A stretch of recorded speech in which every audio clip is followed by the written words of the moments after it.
Next ఇక్కడ చూడండి friends, చాలా చాలా ఇంపార్టెంట్ టాపిక్ ఇది. మన TET, TG TET, TGT, PGT మరియు మన డిఎస్సిలో కూడా ఓకే. డిఎస్సి మ్యాథమెటిక్స్ రాసే వాళ్ళు కూడా కంపల్సరీ ఇది చూసుకోవాలి. ఇందులో నుంచి మనకు 2 క్వశ్చన్స్ అయితే ఎవ్రీ ఇయర్ అడుగుతున్నాడు. అవి ఏంటి అంటే మన విద్యా ప్రమాణాలు. ఓకే, మన మ్యాథ్స్ కోసం మనకు విద్యా ప్రమాణాలు, మన మ్యాథ్స్ని ఏ విధంగా పిల్లలకైతే బోధించాలి, ఏమేమి మనకు లిమిట్స్ ఉంటాయి, ఏవి సాధించాలి అన్నట్టు మనకు కొన్ని డివైడ్ చేసి ఇచ్చిండ్రు కదా, అవి మన విద్యా ప్రమాణాలు. ఓకే, ఇవి అయితే కంపల్సరీ మనకు ఇందులో నుంచి అయితే కంపల్సరీ 2 క్వశ్చన్స్ అయితే వస్తాయి మనకు పెడగాగిలో. ఓకే, మనం ఎస్ఏ మ్యాథమెటిక్స్ రాసేటప్పుడు కూడా మనకు ఇందులో నుంచి క్వశ్చన్స్ అనేవి అడుగుతున్నాడు. ఓకే, ఇప్పటి వరకు జరిగిన టెట్ ఎగ్జామ్స్లో అయితే ప్రతి ఎగ్జామ్ పేపర్స్ మీరు చూసుకోండి, కంపల్సరీ ఇందులో నుంచి క్వశ్చన్ అనేది ఉంటున్నది.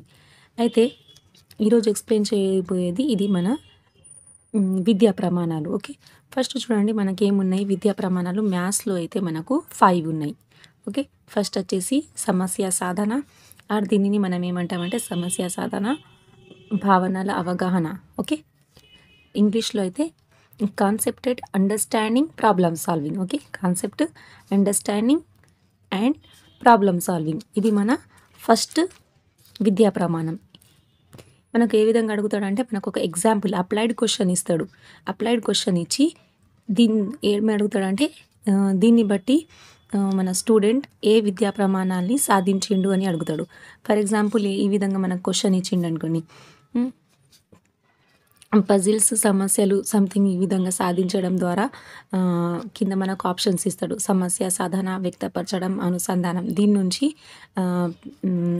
పిల్లవాడు ఏ విద్యా ప్రమాణాన్ని సాధించిండు అని ఈ టైప్స్ ఆఫ్ క్వశ్చన్స్ అనేవి ఇస్తాడు.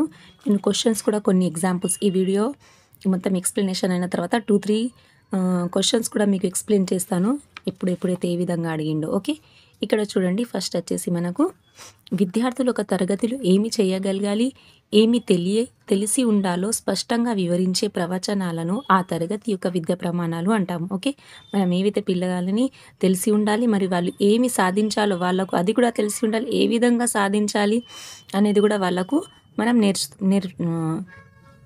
చెప్తాం క్లాస్లో. ఓకే, ఆ విధంగా ఇది మన 5 విద్యా ప్రమాణాలు అయితే మ్యాథ్స్లో ఉన్నాయి. ఫస్ట్ వచ్చేసి సమస్య సాధన, okay, concept understanding and problem solving. ఇప్పుడు చూడండి అది ఏంటిది, ఇందులో ఏముంటాయి అంటే గణిత భావనలు, పద్ధతులను ఉపయోగించడం ద్వారా గణిత సమస్యలను సాధించడం. ఓకే, క్వశ్చన్లోని మన ఇందులోనే ఉన్నది చూడండి, సమస్య సాధన అని ఉన్నది. సమస్య సాధన అంటే మనకు ఏ విధంగా ఉంటాయి, మనకు పజిల్స్ టైప్ క్వశ్చన్స్, పద సమస్యలు, పట సమస్యలు. పద సమస్యలు అంటే మన వర్డ్ ప్రాబ్లమ్స్ అన్నట్టు, వర్డ్ ప్రాబ్లమ్స్, పజిల్స్. పట సమస్యలు అంటే డయాగ్రామ్స్ టైప్ ప్రాబ్లమ్స్, దత్తాంశాల అవగాహన, విశ్లేషణ, పట్టికలు, గ్రాఫ్, పద్ధతి ప్రకారం చెయ్యి సమస్యలు మొదలుగున్నవి. ఓకే, ఇవి మనకు దేని కింద వస్తాయి, సమస్య సాధన. సమస్య సాధనలో మనకు స్టెప్స్ ఏ విధంగా ఉంటాయి చూడండి. ఫస్ట్ వచ్చేసి మనం ఏం చేయాలి, ప్రాబ్లమ్ సాల్వ్ చేయడానికి స్టెప్ వైజ్ ఫస్ట్ సమస్యలను చదవాలి. ఓకే, సమస్యను చదవడం, అవగాహన చేసుకోవడం. Okay, read the problem and understand the problem అన్నట్టు. దత్తాంశంలోని సమాచారాన్ని మొత్తాన్ని విడి భాగాలుగా గుర్తించడం.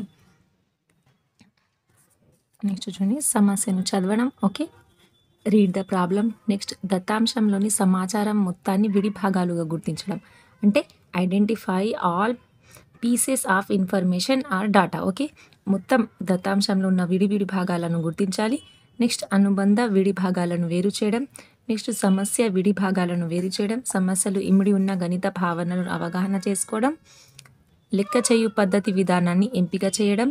అంటే మనం క్వశ్చన్ చదివిన తర్వాత మనకు ఏ మెథడ్ అయితే మనం సాల్వ్ చేయగలమో ఆ మెథడ్ మనకు అంటే సొల్యూషన్ మెథడ్ అనేది మనం చూస్ చేసుకోవాలి. Next solve the problem. Next ఎంపిక చేసిన పద్ధతి ప్రకారం సమస్యను సాధించడం. ఓకే, నెక్స్ట్ దాని తర్వాత ఏంటిది, జామితీయ ఫలితాలను సిద్ధాంతాల ఉపయోగించి సరిచూచుట, సిద్ధాంతాలకు అనుగుణంగా సమస్యలకు సాధన. Okay, verification of answer. Okay, answers using the theorems, problem based on theorems. Okay, next వచ్చేసి సంక్లిష్ట. ఇందులోనే మనకు 2 ఫస్ట్ సమస్యలోని రకాలు, నెక్స్ట్ సమస్య సాధన, నెక్స్ట్ వచ్చేసి సంక్లిష్ట. సమస్య యొక్క సంక్లిష్టత అనున్నది క్రింది అంశాలపై ఆధారపడి ఉంటుంది. అనుసంధానం చేయడం, ఓకే. మేకింగ్ కనెక్షన్ అంటే as define in the connections section, okay.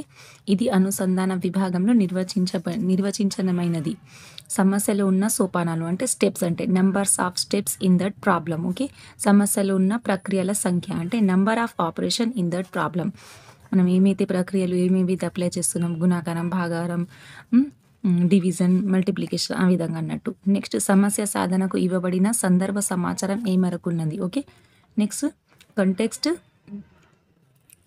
And revealing, okay. Next సమస్య సాధించే పద్ధతి యొక్క సహజత్వం, okay. Nature of the procedure, ఏ విధంగా అయితే మనం దాని యొక్క ప్రొసీజర్ ఏ విధంగా ఉందో అది మనం ఎంచుకోవాలి అన్నట్టు. నెక్స్ట్ వచ్చేసి రీజనింగ్ అండ్ ప్రూఫ్, కారణాలు చెప్పడం, నిరూపణ చేయడం. ఇదంతా మనకు దేంట్లో వస్తున్నది, ఇది మనకు సెకండ్. ఫస్ట్ వచ్చేసి మన సమస్య సాధన అయిపోయింది. నెక్స్ట్ వచ్చేసి మన సెకండ్ స్టెప్ కారణాలు చెప్పడం, నిరూపణ చేయడం అంటే reasoning and proof. Reasoning and proof first వచ్చేసి ఇందులో ఏముంటాయి, మనకు దశల వారీగా ఉన్న సోపానాలకు కారణాలు వివరించాలి, ఓకే.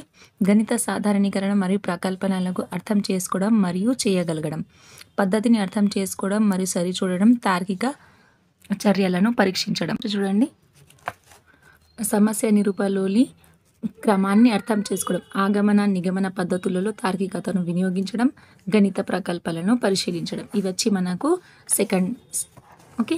సెకండ్ మెథడ్లోని ఇవన్నీ స్టెప్స్, ఓకే. నెక్స్ట్ వచ్చేసి థర్డ్ వన్ ఏమున్నది, మనకు వ్యక్తపరచడం అంటే కమ్యూనికేషన్.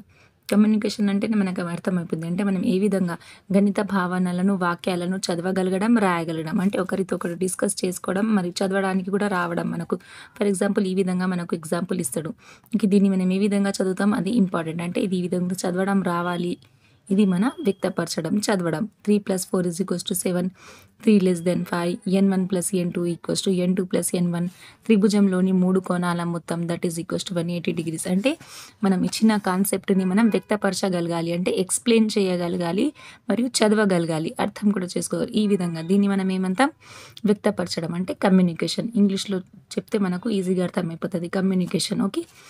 ఫస్ట్ సెకండ్ వన్ ఏంటిది మరి, గణిత వ్యక్తీకరణలను రూపొందించడం అంటే creating mathematical expressions, okay. Mathematical expressions అంటే ఇవి మనం క్రియేట్ చేయగలగాలి, ఓకే.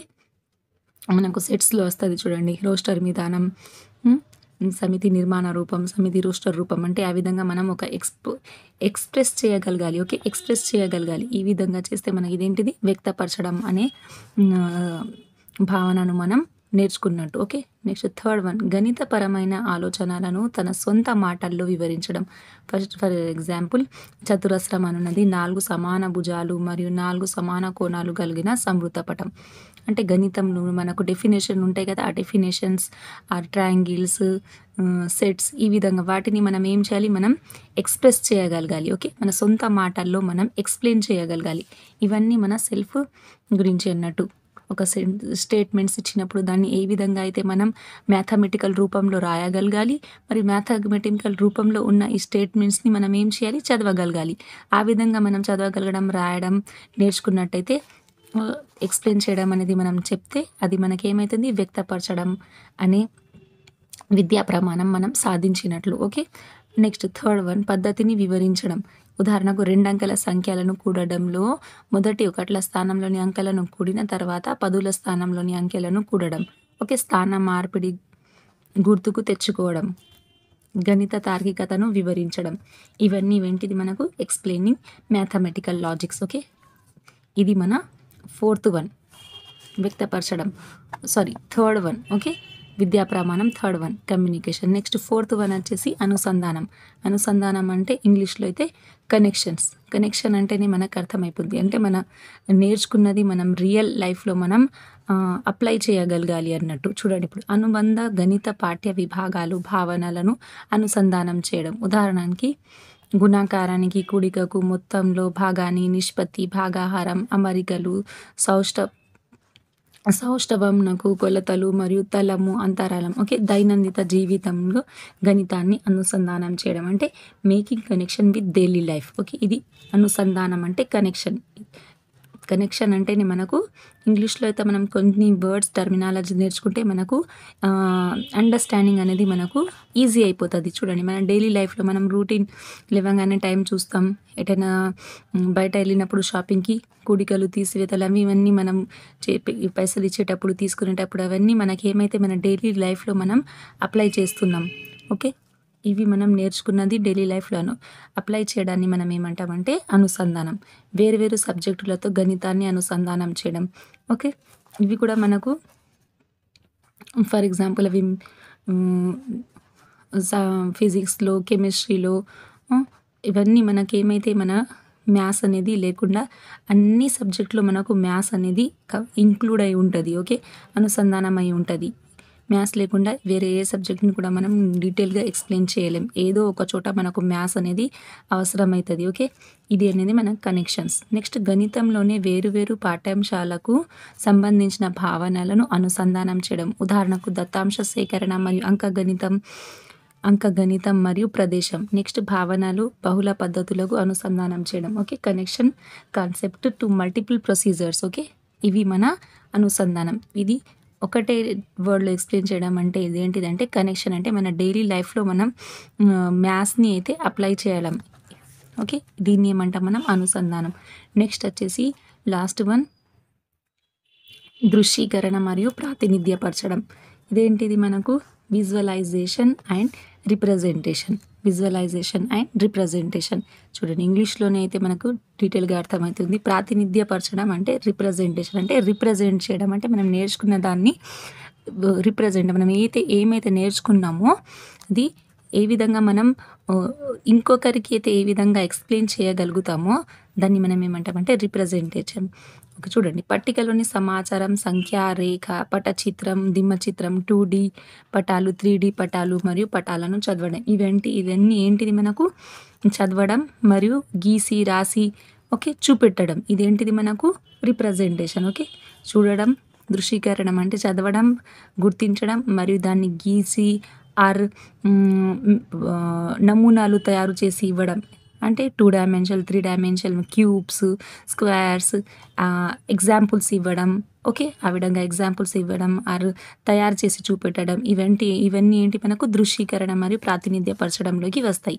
పట్టికలను రూపొందించడం, సంఖ్యారేఖపై చూపడం, పటచిత్రములు, దిమ్మచిత్రములు, పటాలను గీయడం, గణిత గుర్తులను, పటాలను. ఓకే. ఇవన్నీ ఏంటిది మనకు mathematical symbols and figures. Making tables, number line, pictograph, bar graph, pictures ఇవన్నీ ఏంటిది మనకు దృశ్యీకరణ ప్రాతినిధ్యపరచడంలోకి వస్తాయి. ఓకే.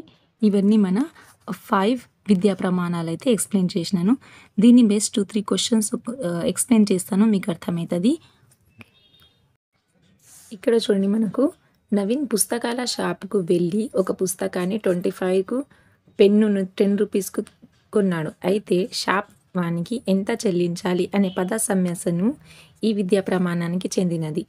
ఓకే. ఇదేంటిది మనకు ఏ విద్యా ప్రమాణం ఇక్కడ అప్లై అయితది మనకు సమస్య సాధన అంటే ప్రాబ్లమ్ సాల్వింగ్ అనేది ఇక్కడ మనకు అప్లై అయితది. ఇక్కడ చూడండి శ్రీలత అనే ఉపాధ్యాయురాలు విద్యార్థికి 5, 8, 9, 2లతో ఏర్పడే 4 అంకెల అతిపెద్ద సంఖ్య ఏది అని అడగగా విద్యార్థి జవాబు చెప్పగలిగినట్లయితే ఆ విద్యార్థి సాధించిన విద్యా ప్రమాణం ఏమైతది మనకు కారణాలు చెప్పడం, నిరూపణలు చేయడం. ఓకే.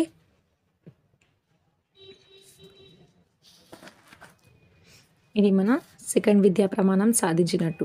అంటే అరేంజ్‌మెంట్ చేయాలి.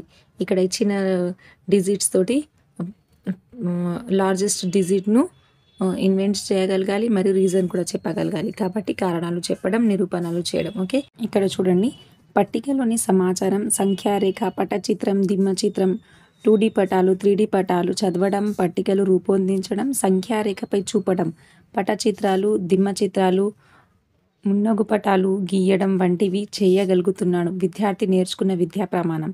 చెప్పండి ఇందులో ఏమైతది మనకు? ఎక్స్‌ప్లెయిన్ చేయడం, ఎక్స్‌ప్రెస్ చేయడం అని అన్నా కదా!